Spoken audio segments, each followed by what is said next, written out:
What is going on, everybody? This is Mike Hughes, and you're listening to Mike on the Mic, everything sports related podcast. Today is a very special day, and it is one of the last days we are going to be talking about this situation and the entirety of the catastrophe that has happened in the last 3.5 to 4 years. Today is January 10th, Monday, 2022, following the 2021-2022 end of the Chicago Bears season. We lost to the Minnesota Vikings, and it was a tragedy. It was the worst game I have seen in a very long time. From just overall expectations. You got Zimmer kneeling the ball instead of giving Justin Jefferson the record-breaking yardage in order to beat Randy Moss's all-time record. Like that's fucking insane that happened. That's a conversation we're going to be having as an entirety. But for the Bears to lose in the fashion that they did when they were up, what was it, 14-0 at one point?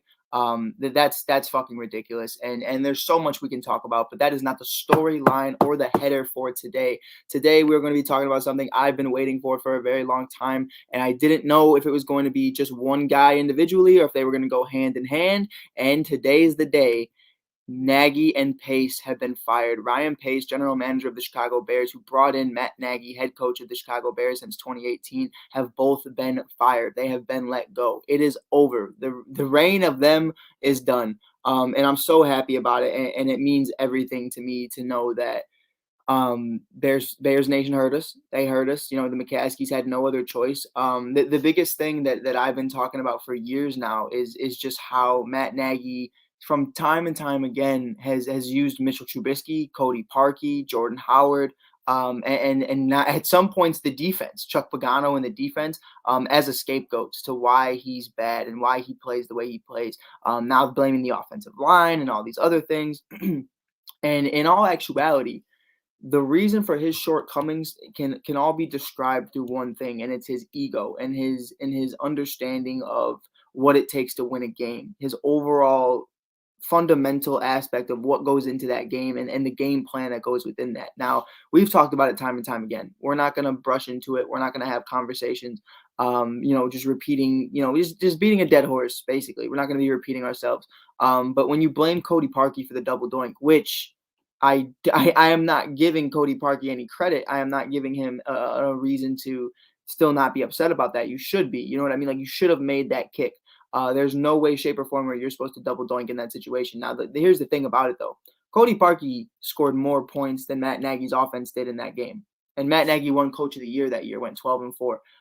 So you're an offensive guru. You are the Andy Reid tree guy. You are supposed to be the next great. And you rushed the ball a total of 10 times between Mizell, Jordan Howard, Mitchell Trubisky, and Tariq Cohen, and Cunningham, if I'm not mistaken. So that's ridiculous. That's ridiculous. You made Mitchell Trubisky throw over 300 yards that game. You knew that wasn't his strengths, yet you did it. You could have slowed down the game. You could have helped out the defense a lot. They were without Eddie Jackson, and there were so many other things that went in that 2018 game. And then again, we're going to have the same conversation going into it now. You look at the Saints in 2020, we go into the playoffs against the New Orleans Saints. And again, Matt Nagy's offense can't score over 9 points. Like that's ridiculous. You know what I mean? And now you have David Montgomery. You know what I mean? You have Nick Foles. You have all these other individuals, and you're still riding with Mitch because the Nick Foles experiment didn't work. The Andy Dalton experiment didn't work, and the Justin Fields experiment didn't work.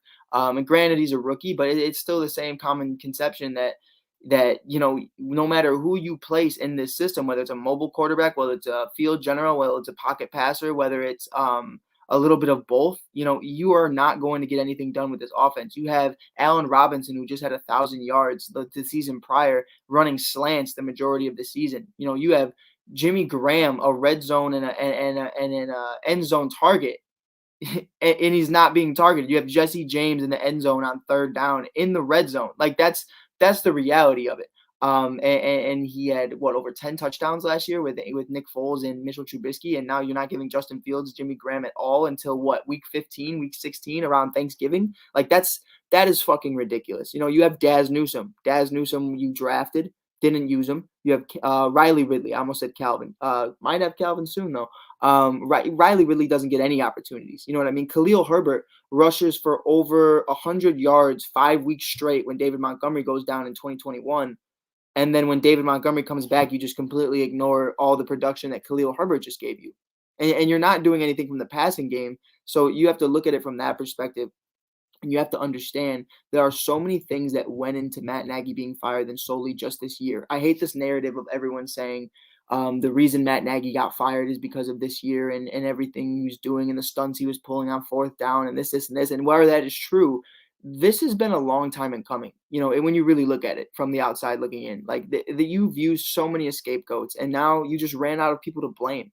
You know what I mean? Like you tried blaming Justin. You tried blaming that the fact that he's a rookie and that all these other situations are coming forward. But when it comes down to it, at the end of the day, Sean Desai did a bang up job. Sean Desai got Robert Quinn 19 sacks without Khalil Mack. Like he was doing pretty solid. Eddie Jackson looked a lot better. Thomas Graham Jr., another guy. We're going to be having him on the show very soon. I'm very excited about that. But the biggest thing about that is, you have Duke Shelley and Kendall Vildor dog shit the entire year. And then Thomas Graham Jr. comes in and he's doing one-on-ones against Devontae Adams. He's doing one-on-ones against Justin Jefferson and others, and he's holding his own. He's holding his own as a rookie, and it took 15 weeks and a bunch of COVID cases to get this kid in the field. That's on Matt Nagy and Ryan Pace. That is on both of them. And to get into Ryan Pace, he doesn't know how to manage money. He doesn't. When he had all the money in the world, he decided to give Mike Glennon what, $50 million? like that's what we did. That's what we're doing. And then you give Robert Quinn this huge payday, and sure, 19 sacks this year is fine, but at that age, no one was giving him that money. You look at what he's given Andy Dalton and Nick Foles and other people, and that's why you had to get rid of Kyle Fuller and all these other situations. And it's definitely something to where you look at it, and from a financial standpoint, I just think he's horrible at managing money. I think he gives money to people in all the wrong places. Khalil Mack is one of the good ones he gave money to, but it's definitely something. I am so blessed that he didn't give Allen Robinson the contract he was looking for, and he just franchise tagged him. But honestly, at this point, I would have been better off if we didn't even franchise tag Allen Robinson. Like he really didn't do anything for us anyway, so it wouldn't have really made a difference. But yeah, with that being said, they go hand in hand because you are the guy that hired Matt Nagy. You are the guy that picked Mitchell Trubisky, and still, instead of telling Matt Nagy, I need you to make this kid work, you allowed him, okay, I'll give you Nick Foles. Oh, okay, I'll give you Andy Dalton. Oh, okay, I'll give you Justin Fields. And at some point, you have to understand, like, that's on you. You went through Vic Fangio, you went through Chuck Pagano, you went through Sean Desai, and now there's a chance that we might go see a fourth a defensive coordinator in the last 4 or 5 years. And Khalil Mack's not going to stand for that. Robert Quinn and all those boys are going to be pissed. Like, I'm tired of these guys having to go through year in and year out of change. That is why it's always something, oh, this is a new team. This is a new system. This, and this. Olin, Cap, Briggs, and Brown, and everybody else on ESPN 1000 say it time and time again. You just need consistency. Like, you just need something real, a real identity, a real game plan, and something to offer. If you don't have that, and every single week you're going into, okay, we're going to find the whys, like Matt Nagy always says, the whys. And we call it here the why the fucks. Why the fuck are you still here? Why the fuck are we still trying to figure out what to do 15 weeks into the season? That's the problem. So to me, they go hand in hand. And also, obviously, I'm a Mitchell Trubisky supporter, not a believer. So I do believe that it wasn't all his fault, but I also do believe that you could have won with him. I believe he was a serviceable quarterback. You could have went to, we've seen Bortles do it. We've seen Goff do it. We've seen many other people do it to where they get to championship games, conference championship games, being led by a greatly constructed team, a well-coached team, a well-balanced team, and a good defense. That's what'll get you there. And unfortunately, you just didn't have the head coach that understood that. He was trying to force this kid to be what he's not. But it's also your fault for taking him instead of Patrick Mahomes, TJ Watt, Christian McCaffrey, even Deshaun Watson, Jamal Adams, whoever it may be. To blindside everybody and to take a kid that had 12 starts at UNC out of all places. Not a very talented place for football. Sam Howell's good. I like Sam Howell. But even there, like, you don't know what Sam Howell is going to be. And it's a conversation of, are we willing to bet on this kid? But why would you bet on him when Deshaun Watson already won a national championship with Clemson and Dabo Swinney in a good division? You know what I mean? Like, in a good conference at that as well, playing teams like Alabama, Ohio State, so on and so forth. Even UNC. Like, it's a weird combination of things that happen. And then, the Khalil Mack thing. I love Khalil Mack. But let's not act like Ryan Pace was, was stealing this man. Like, you offered the future and then you paid him over $100 million. So in all actuality, you just did the most of what everyone else was willing to do. And it was a good trade, don't get me wrong. But it's a situation to where I can't really praise you for it. You didn't finesse anybody. You know what I mean? Like, you made a good move and a rare move, because things like that don't typically happen. Also, if you like this hoodie, I just want you guys to know while I adjust myself, you can definitely find this hoodie on teespring.com, Mike on the Mic podcast. Definitely support the merch if you like it. We got phone cases, AirPod cases, hoodies, t-shirts, socks, pants, hoodies. I said hoodies, hats, I mean beanies, whatever you need, we got it. So definitely find that out. If you need help finding it, shoot me a message. I'll help you out. It's definitely a dope experience having my own merch now. But with that being said, to get back on the topic, like, let's talk about the main focus right now. And to me, that's the future of the Chicago Bears. There were a lot of firings today. One was very skeptical. Brian Flores of the Miami Dolphins. Now, obviously, he wins his first game against the New England Patriots and then loses 7 games straight, and then wins 7 games straight, and then loses in the end. But with that being said, it's a tricky conversation. See, here's how I look at it. Not to get off topic, but when Brian Flores gets fired, I view it as more of the quarterback situation. It's a situation to where Tua Tagovailoa, respectfully, coming out of Alabama with Nick Saban at that age of 20 something years old, already having a broken hip and a hip surgery, like that's a big deal. And then he's left-handed, and then there's all these other things that he's having, like just problems reading defenses and other problems like that. Brian Flores, as good as a head coach as he was, I think he's great. His record is 23-25 with 0 playoff experience, and he's a defensive-minded head coach. The problem with that, when you have a quarterback like Tua, is I think the GM is obviously banking on Tua because he got a lot of flack for taking Tua to begin with. The problem with it is you need someone who understands how to mold a quarterback, someone who can fix Tua, someone who can disguise Tua's issues. And an average to below average offensive coordinator and a defensive-minded head coach isn't going to get that done. So I feel like Brian Flores lost his job not because of his performance and not because of anything he specifically did, but because they are banking on Tua. And I think the biggest thing right now is I think they're in on Deshaun Watson. I think they could be in on Russell Wilson, Aaron Rodgers, Jimmy Garoppolo, whoever. Because obviously they have Parker, Parker, Fuller, Waddle, Gaskins, Gesicki, and others. You know what I mean? They have a stacked offense. Don't get me wrong, and they're going to beef up that offensive line. Hopefully, they have the money to, at least in free agency and the draft capital. But if they're rolling with Tua, they need to be able to build something off it. So let's say Watson doesn't work out. Let's say Russell Wilson doesn't work out. None of those situations work out, and you're stuck with Tua. What is Brian Flores going to do to make them better? I truly don't think there's anything he can do, and that's not his fault. He's not a quarterback whisperer. He is not what Matt Nagy thought he was. He's not a quarterback whisperer, offensive guru, quarterback guru. He's nothing like that. Now, an Eric Bieniemy, a Leftwich, a Brian DeBall, a something along those lines, Jim Harbaugh even, is a conversation to guys who understand how to disguise the issues that are within some of these quarterbacks play. Like there's issues with Tua and his mobility. There's issues with Tua and his accuracy and his decision making. And I feel like that's something when you don't have a real run game, you can't disguise. So that's why I feel like they moved on from that.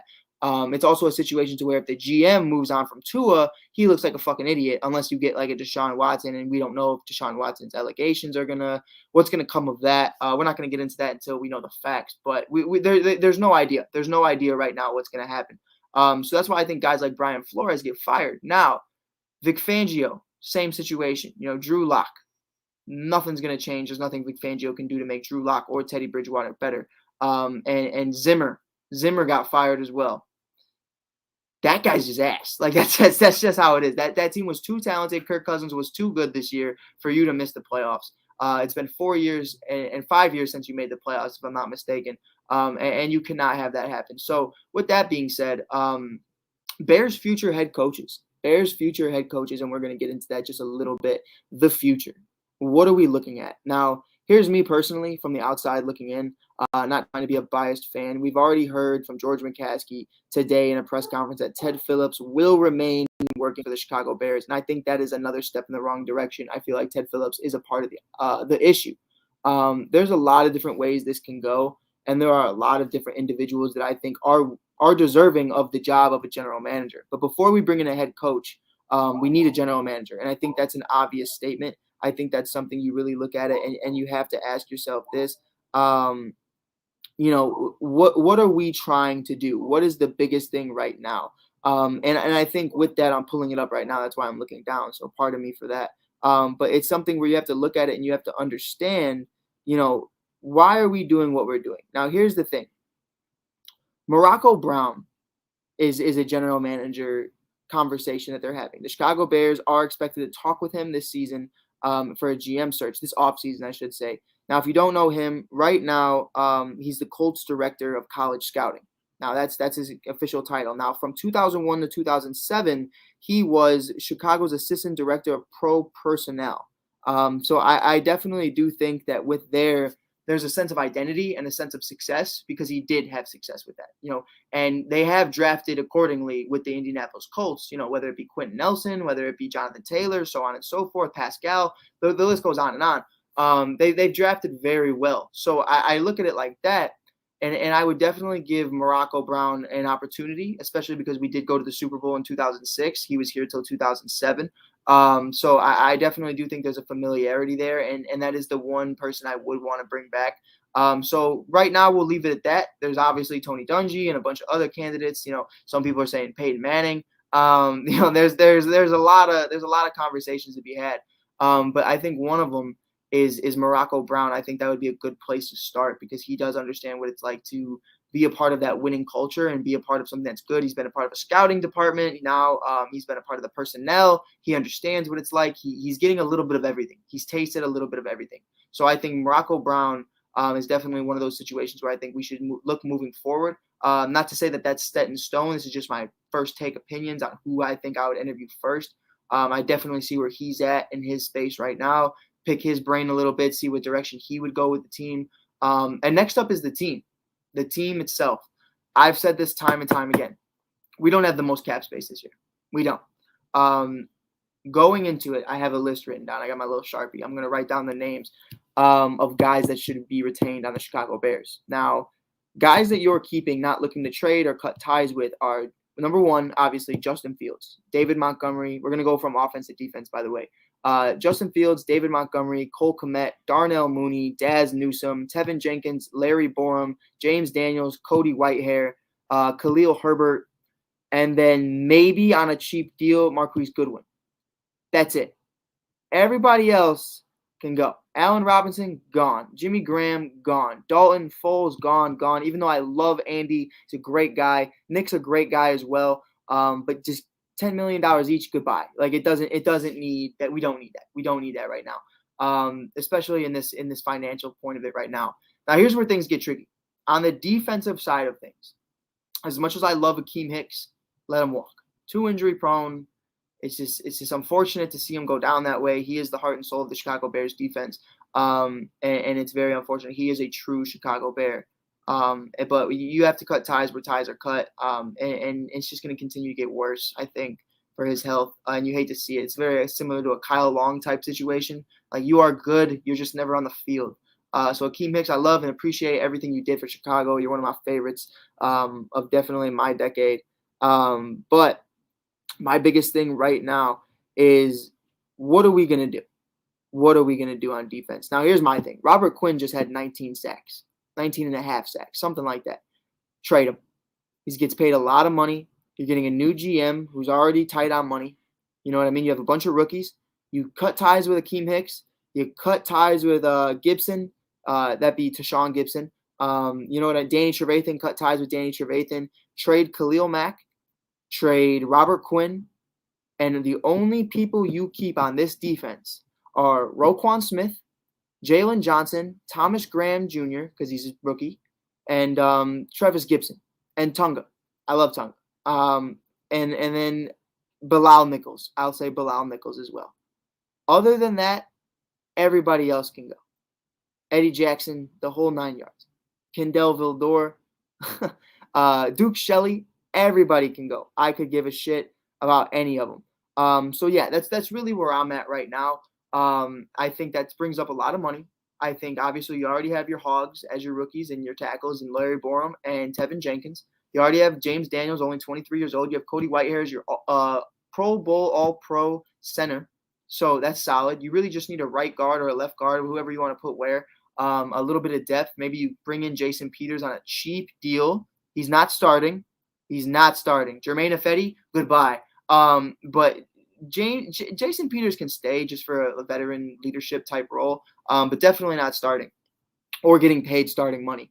But with that being said, I definitely think you look at it, you have to blow up this defense. I've said it time and time again. Now keep Roquan, keep the rookies, keep Jalen, and other than that, and Bilal, and other than that, it's gone. Like I love Mac, but if you can still get a first round pick or two from Khalil Mack, or maybe a few seconds and thirds, I'm perfectly fine with that because we don't have a first round pick this year. It goes to the Giants. And that's very unfortunate. So if you can get something for Khalil Mack, get something for Khalil Mack. If you can get something for Robert Quinn, even if it's a third, fourth round pick, get something for Robert Quinn. You get that money off the books. You get that money from Khalil off the books. That frees up over $50 to $100 million.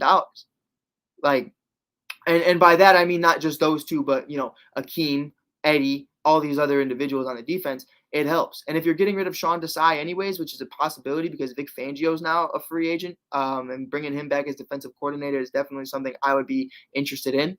That's definitely in the realm of possibilities of why are we doing this? You know what I mean? So I think we can bring in free agents, that are relatively cheap and build up this defense again. And that's perfectly fine. But I think the monsters of the midway need to be predicated on the offense. And that's what needs to change. That's been everything to me.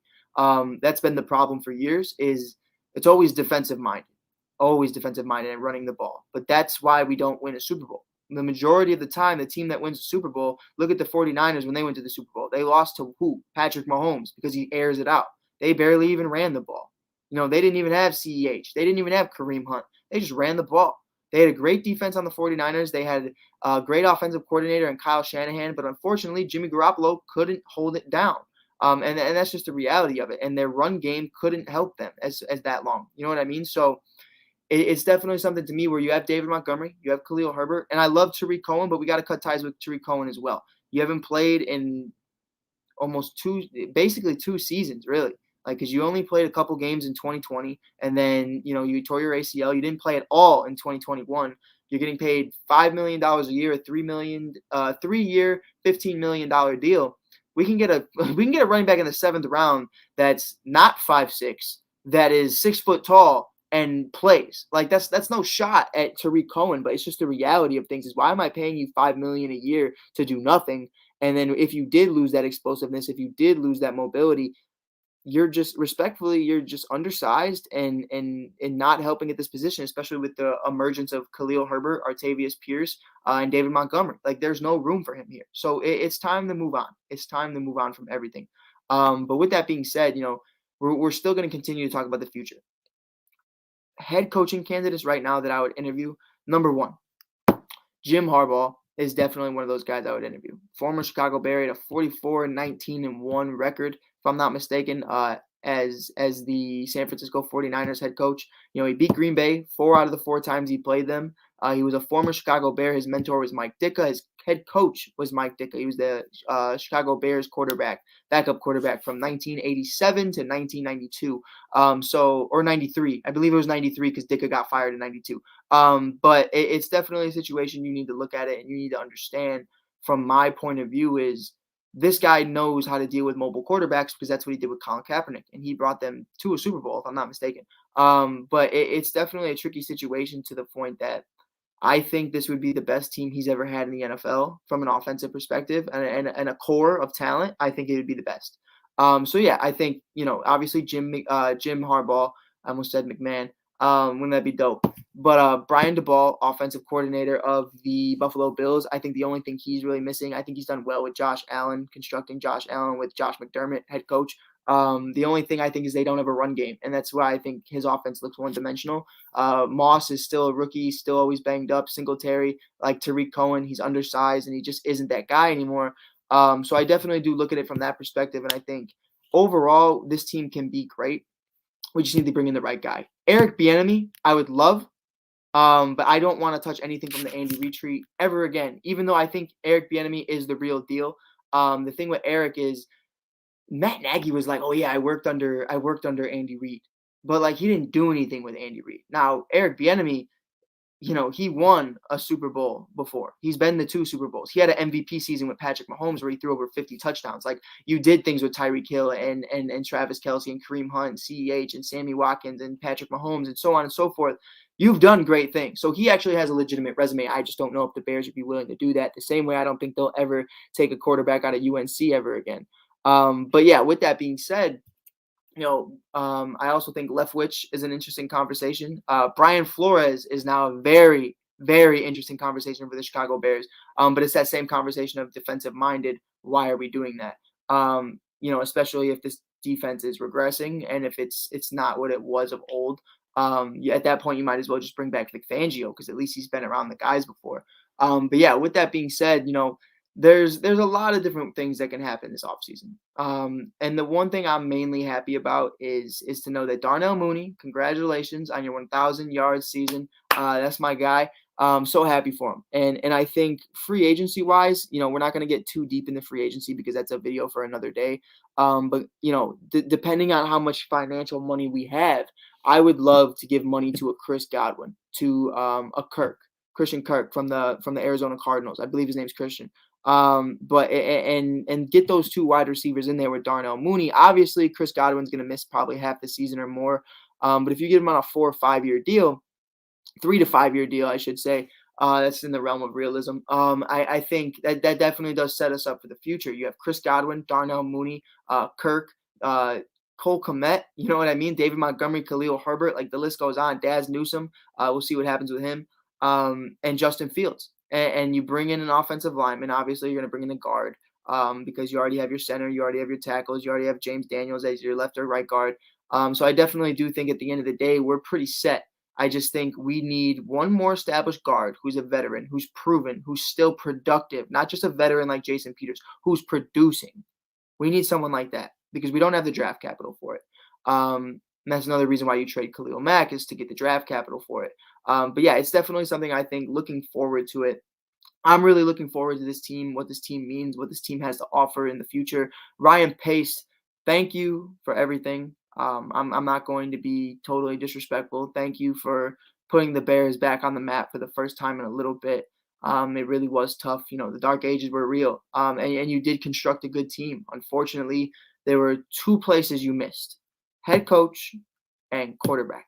And that was the main problem. And if you would have brought in, a Bruce Arians, if you would have brought in a, a Deshaun Watson, a Patrick Mahomes, I hate to say that, but it's the truth. Even a Jimmy Garoppolo, I think we win the Super Bowl in 2018. I truly do. So I won't hold that against him forever, but it's definitely something where I'm looking at it right now. And you have to understand from my perspective, there's nothing anybody can say to me to ever say that Matt Nagy was a good coach because he threw guys under the bus time and time again. Now, he's a good players coach. He cares about his players, but he does not take accountability for anything, and he doesn't learn from anything. So that's my biggest thing. Again, it's a great day. I will always remember January 10th, 2022 as the day Matt Nagy and Ryan Pace got fired, and hopefully this is the beginning to a whole new era and a whole new regime. Again, before I go, I just want to say, for everybody who doesn't know, I became the president of the ASAP Plus network. Now, ASAP Network I have worked for with Freddie Henderson, Jay Ness, Ray Cruz, and many others for about the last year and a half. And it's been nothing but amazing shows on television, on Roku TV, Amazon Prime, on social media, on YouTube, any other social media platform. We're there.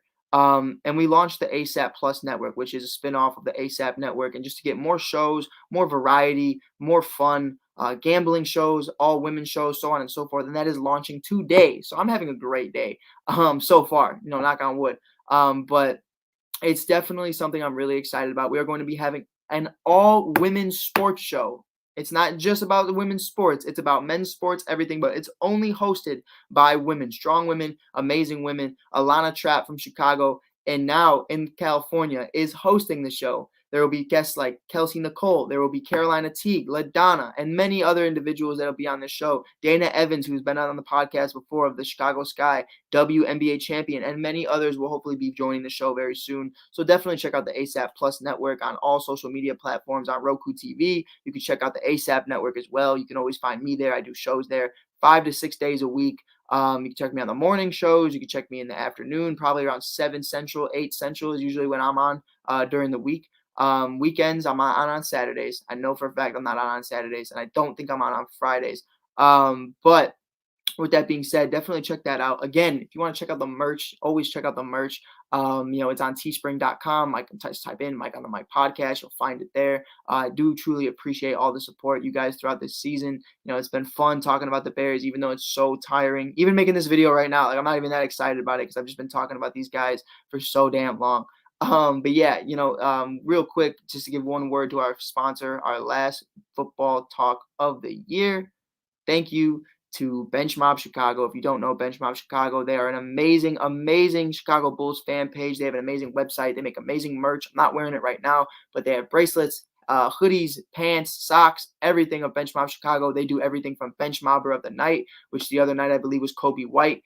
They do the best bench player of the Chicago Bulls. They cover everything from stats, trades, COVID, box scores, everything, waiver wires, everything. They cover it all. Check them out on every social media platform. You can see me sharing their stuff, or you can see that I follow and repost their stuff all the time on Instagram. So definitely check that out. You can find them on Facebook, Instagram, social media, anywhere you want to find them, you can find them, even on their website. So again, thank you guys for listening. This is Mike Hughes from Mike on the Mic. It's been another amazing Bears season, and I couldn't have done it without you guys. So I truly do appreciate that.